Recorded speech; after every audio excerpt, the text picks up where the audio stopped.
જ્યારે ગરમીની સિઝન શરૂ થાય એટલે આપણને સૌ કોઈને ઠંડુ ઠંડુ ખાવાનું મન થતું હોય છે, બરાબર છે ને? તો આજે આપણે ઘરમાં રહેલા દહીંમાંથી બનાવીશું ટેસ્ટી એકદમ કોઈ પણ પ્રકારના ખોટા ખર્ચ વગર, કોઈ પણ પ્રકારના વધારાના ફ્લેવર ઉમેર્યા વગર મઠ્ઠો. આ મઠ્ઠો તમે ઇન્સ્ટન્ટ બનાવીને ખાઈ શકો છો અથવા તો એડવાન્સમાં બનાવીને આવનાર મહેમાનના સ્વાગતમાં બનાવી શકો છો. બહાર જે 100 રૂપિયાનો 200 રૂપિયાનો 500 ગ્રામ મઠ્ઠો મળે છે એ માત્ર ઘરે તમે 40 રૂપિયામાં બનાવી શકો છો, કોઈ પણ પ્રકારના ખોટા ખર્ચ અને માથાકૂટ વગર. તો ચલો આપણે હવે સ્પેશિયલ ગરમીની અંદર મઠ્ઠો ખાવાનું મન થાય, સ્પેશિયલી વીકેન્ડમાં સન્ડે હોય ત્યારે કંઈક સ્વીટ ડેઝર્ટ ખાવાનું મન થાય ત્યારે આપણે મઠ્ઠો બનાવીશું. કેવી રીતે દહીં બનાવવાનું મઠ્ઠાનું, દહીંમાંથી કેવી રીતે શ્રીખંડ અને મઠ્ઠામાંથી જે યોગર્ટ એટલે કે દહીં બને છે એ દહીં બનાવવાની પ્રોસેસ આજે હું તમને ઘરમાં રહેલા દહીંમાંથી બનાવતા શીખવીશ. અને એ પછી આપણે ફટાફટ કેવી રીતે મઠ્ઠો બનાવવાનો એ પણ શીખીશું. મઠ્ઠામાં અને શ્રીખંડ બનાવવામાં શું ફરક છે, બંનેના ટેસ્ટમાં શું ફરક છે એ પણ અહીંયા આજે હું તમને શીખવવાની છું. તો કોઈ પણ પ્રકારના કેમિકલનો એસેન્સનો ઉપયોગ કર્યા વગર માત્ર બે જ વસ્તુથી આપણે બનાવીશું સરસ મજાનો મઠ્ઠો. ચલો જોઈએ રેસીપી આખી જોજો એટલે તમને પણ સરસ મજાનું બનાવતા આવડી જાય. હવે અહીંયા આપણે લેવાનું છે ઘરમાં બનાવેલું દહીં. દહીં અહીંયા કોઈ પણ પ્રકારનું ચાલે. તમે ગાયના દૂધનું દહીં હોય તો પણ ચાલશે, ભેંસના દૂધનું દહીં હોય તો પણ ચાલશે, કે પછી અમૂલ ગોલ્ડની થેલીનું દહીં હોય તો પણ ચાલશે. તો આ રીતે આપણે બનાવવાનું છે દહીં. આપણું દહીં ઘટ નહીં હોય તો પણ ચાલશે, દહીંમાં થોડું પાણીનો ભાગ વધારે હોય તો પણ ચાલશે, તો પણ આપણો મઠ્ઠો અથવા શ્રીખંડ ચોક્કસ બનવાનો છે. એના માટે કાણાવાળું વાસણ લેવાનું, એના નીચે એક બાઉલ રાખવાનું કે જેનાથી દહીંનું પાણી આપણે નિતારીએ તો એકદમ સરસ નીતરી જાય. તો હવે અહીંયા આપણે એક કાણાવાળું વાસણ ઉપર એકદમ પાતળું કપડું લેવાનું છે. એ જે અમારા ઘરે તો ધોતિયાનું કપડું એકદમ પાતળું હોય, અમે બ્રાહ્મણ એટલે અમારા ઘરમાં ધોતી હોય, તો ધોતીનો નાનો એવો કટકો મેં કાપી અને ચોખ્ખો કપડો ધોઈને લેવાનું, સ્વચ્છ કપડું હોવું જોઈએ. અને આપણે બધું જ દહીં ઉમેરતા જવાનું છે. દહીંમાંથી પાણીનો ભાગ નીતરતો જશે એમ જગ્યા થતી જશે. અહીંયા 1 લીટર દહીં છે ટોટલ.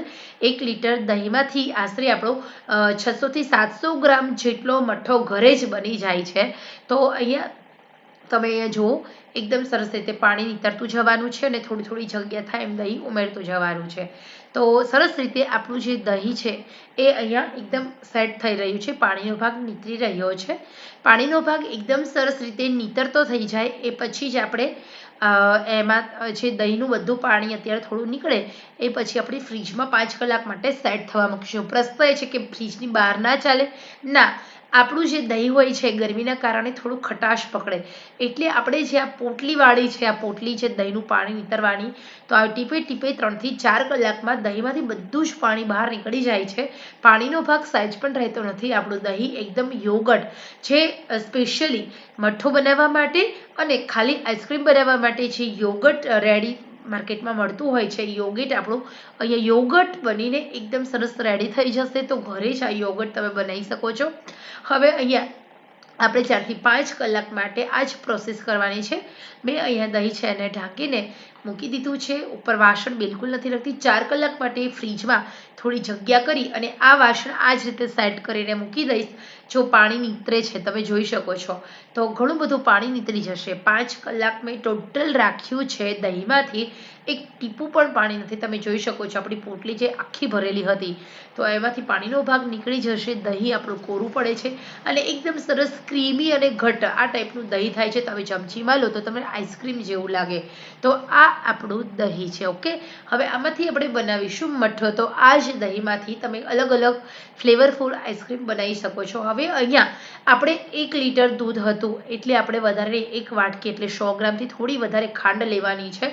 તમે એનાથી પણ વધારે લઈ શકો છો. અને ખાંડની અંદર મેં 3 થી 4 ઇલાયચી ફોલીને ઉમેરી, જેના કારણે ઇલાયચીનો ટેસ્ટ આવે.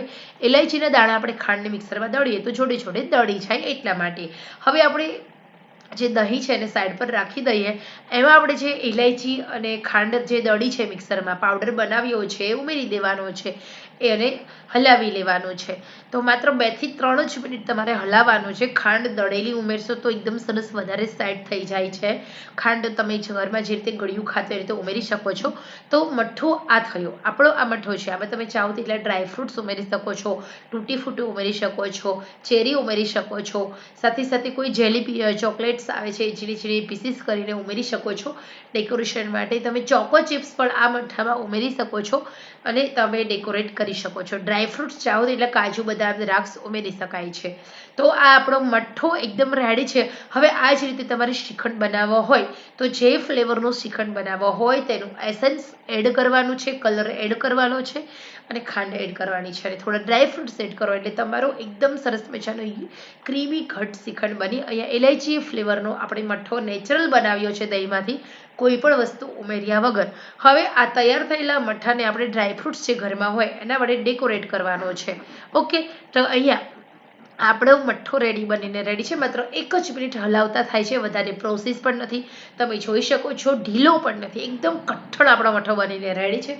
તમારે ફ્રીજમાં ન મૂકવો હોય તો તમે સર્વ કરી શકો છો, પરંતુ આપણું દહીં ઓલરેડી 5 કલાકથી ફ્રીજમાં હતું એટલે આ ડેઝર્ટ આપણું એકદમ ઠંડુ છે.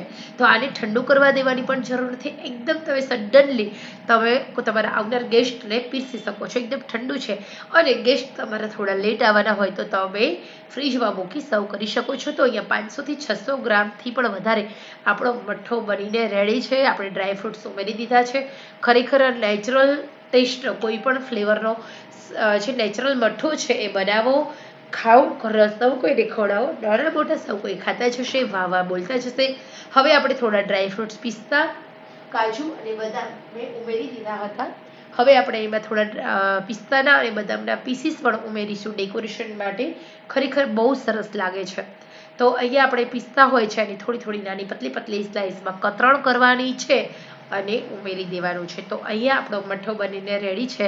તો ખરેખર તમને પણ એવું લાગે છે કે તમારા પણ ઘરે કોઈ ગેસ્ટ આવવાનું છે અથવા તો તમને કંઈ બહારનું એકદમ સરસ ખાવાનું મન થાય છે તો તમે ઘરે આ જ રીતે મઠ્ઠો બનાવો. અહીંયા એકદમ ફ્રેશ તાજું દહીં છે, ઘરનું દહીં છે અને કોઈ પણ પ્રકારના કેમિકલ વગર તમે તમારા ઘરમાં જે રીતે સ્વીટ ખાય છે એ ગળપણ ઓછું વધારે રાખી તમારા ટેસ્ટ પ્રમાણે બનાવી શકો છો. નુકસાન નહીં કરે, ઉલટાનું ફાયદો કરે છે. આ મઠ્ઠો ખાવાથી તમારું પાચન તંત્ર એકદમ મજબૂત રહે છે. તો હેલ્ધી પણ છે, ઉનાળાની ગરમીમાં ઠંડક પણ આવશે અને કોઈ પણ પ્રકારના કેમિકલ વગરનું છે. તો તમે ઘરે ચોક્કસ બનાવજો હો ને.